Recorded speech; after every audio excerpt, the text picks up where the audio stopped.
I've been doing this for a long time, going into people's homes, 12 years as an eco-design advisor.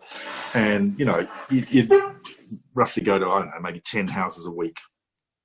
The number of properties where people would complain about the cold, and not the condensation, but the cold in their houses, and they had a positive pressure ventilation system, and then they would go, well, that's, we've obviously got this, and it's wonderful, and it's great, and I would explain how they work, and the common reply would be, well, it doesn't work at night because the roof space is colder.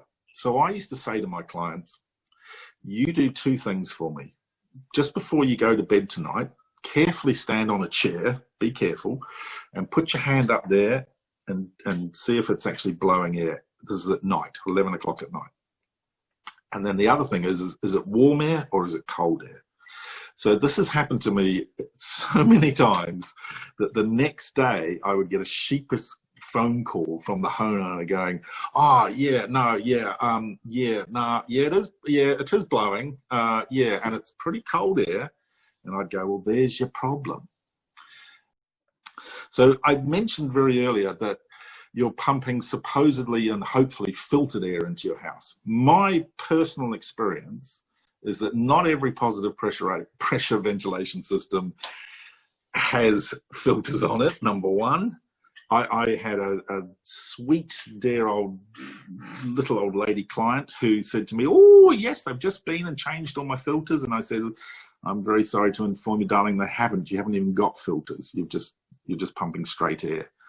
So that company had been charging her every year for replacing her filters. They never did the work.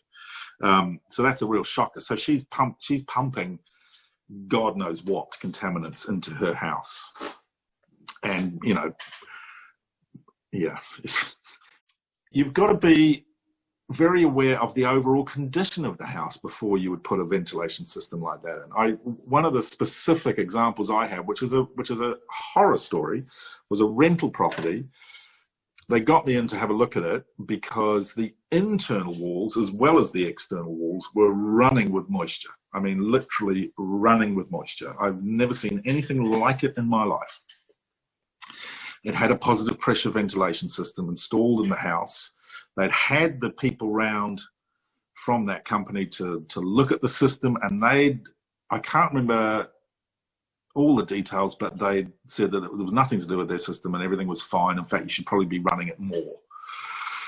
It turned out that there was a water leak underneath that house.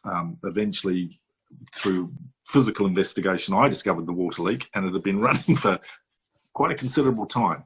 So in that house, what they were doing was, there was a massive moisture source under the house. The construction of the house allowed that moist air to get up into the roof space. So they were just pumping moisture at such levels into the house that, going back to that dew point, the relative humidity was so high that any surface became the dew point on a cold night.